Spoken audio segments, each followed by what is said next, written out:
એટલે મફત રહેવું તમારે એમ કહું છું કે પૈસા આપીને રહેવું છે? પૈસા ના આપે તો ના પાડે તો ખબર પડે તો વાંધો નહીં, આપણે એવું જરૂરી નહીં. બોલો બોલના બેટા, તું તો બોલા કઈ. પૂનદાન તો તમે કહો છો ને આલવાનું, એવું કહું છું. દર મહિને તમે આલવાનું તો કહો છો ને. દર મહિને 5,000 રૂપિયા કહેતા હતા આપવા. દર મહિને 10,000 કોણ આવશો? બોલો 10,000 કોણ આવશો? બેંકના ખાતામાં રાખી મૂકશે એવું કહેતા હતા. શેના કોના માટે રાખવાનું? તો તમને કોઈ પાલાવતો તો છે નહીં, કોઈ રાખતો તો છે નહીં, તો કોના માટે રાખવાનું? એમ કે તમને લો ને અમારા કોમમાં જલ ફેરા મારો છો એમનો ને. મેન પ્રશ્ન છે ને ડ્રિંક કરે છે ને છે, બીજું કઈ પ્રોબ્લેમ નહીં. અમે એમને મૂકવા બેન એટીએમ ચેકબુક 1 રૂપિયો નહીં આલો, બધું મારી જોડે રહેશે. બોલો તમારે મૂકવા તો આ પાડો, કે વાર્તા પૂરી કરો. હવે મફત રાખવાનું બંધ કરી દીધું અમે, હા ને? હા પૈસા વાળો તો મફત નહીં રાખતા અમે. અત્યારે ચેકબુક એટીએમ બધું લઈશ, પછી એડમિશન કરીશ. કાકા આવ્યા હતા આપણી પાસે એડમિશન માટે વડોદરામાંથી, અને ગઈકાલે એમનું પાસે આધાર કાર્ડ નહોતું એટલે પાછા ગયા હતા અને લઈને આવ્યા છે એમના જમાઈ. જમી ને તમે? જમીન. વાહ. અને તમારું નામ? છોકરી પાયા. છોકરી પાયલ. અંકિત કુમાર, અંકિત કુમાર. કઈ રહો છો? વડોદરા. વાઘોડિયાનો. તમારું શું થાય? તમારે સસરા મેં ડ્રાઈવર છું. તો રિક્ષા લઈને હમણાં જોડે લઈને ફરું કેમ છું. મૂકવા છે એમને વૃદ્ધાશ્રમમાં? એમને કોઈ રાખવા વાળું છે નહીં, મકાન છે કોઈ નહીં. નહીં એમનું? કોઈ નહીં. મારા સાસુ ઓફ થઈ ગયા, મારા શાળા જોડે કોઈ સંબંધ નહીં. તમે નહીં? હે મારી જોડે વરસ રાખી. મારી જોડે અમે તો રાખ્યા વરસ, પણ છોકરીના ઘેર પછી બી બહુ વધારે તકલીફ છે. લખાઈ નહીં કે એમને રહેવું નહીં? એમને બી ફાવે, ઓછું ફાવે. છોકરી ઘેર કેવું કે થોડું એ એમને લાગ્યા કરે. એવું કશું ના હોય. વ્યક્તિ તકલીફમાં હોય એટલે છોકરો છોકરી કશું વિચારો. તમારી જવાબદારી તમારે રાખવાની ફરજ બને છે. તમે કાલથી એક્સાઇટેડ એટલા બધા છો, તમે કાલથી એટલા ઉતાવળા છો કે હવે મૂકી જ દેવા છે, મૂકી જ દેવા છે. કાલથી હું જોઉં છું. કાલ તમે મૂકવા આવ્યા ને તમે હા.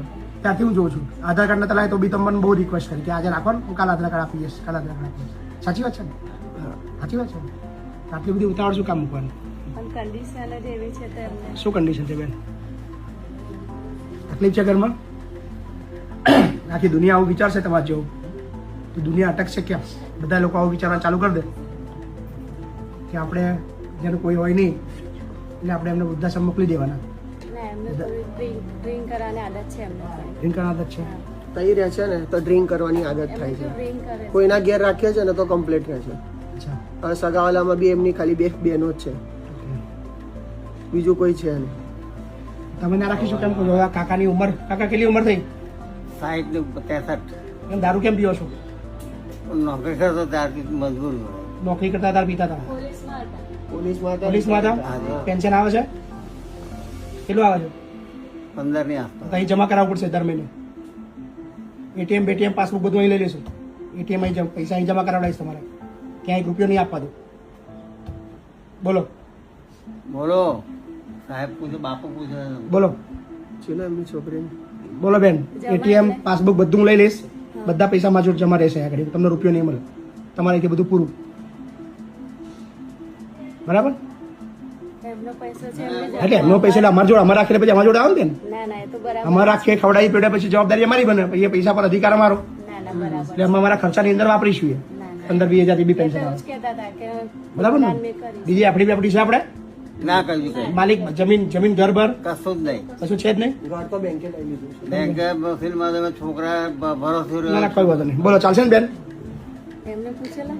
બોલો બાબુ કે મને કોઈ જગ્યાએ ભાડા મળી જાય મકાન તો કોઈ બી જગ્યાએ સિક્યુરિટીમાં નોકરી કરી શકો તો મારો પૈસો બચે બાપુ. હજુ મારી ઈચ્છા તો જ છે. અચ્છા, હાજી. તો વૃદ્ધાશ્રમ શું કયા છો? નામ સાંભળ્યું તમારા વિડીયો જોયા. મફત નહીં રાખે એમાં તો પૈસા પેન્શન આવતો પેન્શન લઈ જ લઉં કાકા. મફત થોડો રાખું, બરાબર છે દાદા. થોડો મફત રાખું તમને. ગરીબ હોય નિરાધાર હોય એને મફત રાખું. તમારે જ્યાં 15-20 હજાર પેન્શન આવતું તો પછી મફત શું કા રાખું? 15-20 હજાર હું જ લઈ લઉં ને. બોલો પૂનદાન કરશો તો એમને જ પૂન મળશે ને. જમાઈ બોલો શું કરશું? એમને જ પૂછ્યું ને. તમે બોલો, તમે પરિવાર સાલ તો હું લઈ લઉં છું. એમને પૂછ્યું ને, એ જે કે ખરું. એ જે કરવાનું. એ તો મારે ત્યાં રહે પછી મારું જ ચાલવાનું છે ને, થોડું એમનું ચાલવાનું છે. પણ હમણાં એમને તો પૂછી લો. બોલો કાકા. બાપુ મારે તો ઈચ્છા છે.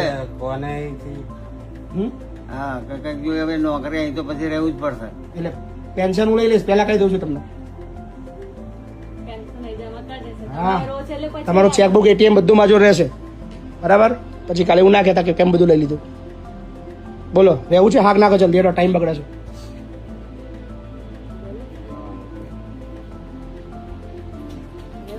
મફત રહેવું છે તમારે એવું છે પૈસા સારા નહીં બાપુ મને હે એટલે મફત રહેવું છે તમારે એમ કહું છું કે પૈસા આપીને રહેવું છે પૈસા તો આપવાનું પૈસા ના અપાય તો ના પાડે તો ખબર પડે તો વાંધો નહીં આપણે એવું જરૂરી નહીં બોલો બોલના બેટા તું તો બોલા કઈક પૂનદાન તો તમે કહો છો ને આલવાનું એવું કહું છું દર મહિને તમે આલવાનું તો કહો છો ને એ દર મહિને 5,000 રૂપિયા કહેતા હતા આપવાના. દર મહિને 10,000 કોણ આલશો બોલો 10,000 કોણ આલશો બેંકના ખાતામાં રાખી મૂકશે એવું કહેતા હતા. શેના માટે કોના માટે રાખવાના તો એ તમને કોઈ પાલાવતું તો છે નહીં કોઈ રાખતું તો છે નહીં તો કોના માટે રાખવાની એમ કે તમને લો ને અમારા કોમમાં આવે એમનો મેન પ્રશ્ન છે ને ડ્રિંક કરે છે ને જ છે બીજું કઈ પ્રોબ્લેમ નહીં અમે એમને મૂકવા બેન એટીએમ ચેકબુક 1 રૂપિયો નહીં આલો બધું મારી જોડે રહેશે બોલો તમારે મૂકવા તો આ પાડો કે વાર્તા પૂરી કરો હવે મફત રાખવાનું બંધ કરી દીધું અમે હા ને હા પૈસાવાળો તો મફત નહીં રાખતા અમે અત્યારે ચેકબુક એટીએમ બધું લઈશ પછી એડમિશન કરીશ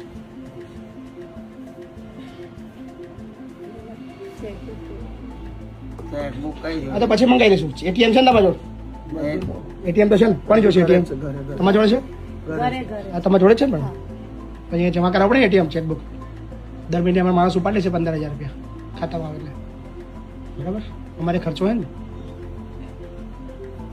બોલો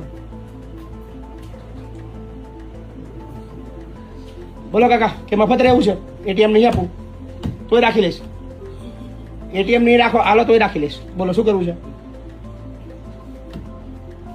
મફત રહેવું છે હા કશો વાંધો નહીં ચાલો મફત રાખી લઈશ એટીએમ તમે રાખજો હા ને કોઈ ચિંતા નહીં પૈસા તો આપવાનું કે છે ના નહીં જોતા બેન પૈસા કોઈ ચિંતા નહીં સો થેન્ક યુ નવું એડમિશન આવ્યું છે જણાવજો થેન્ક યુ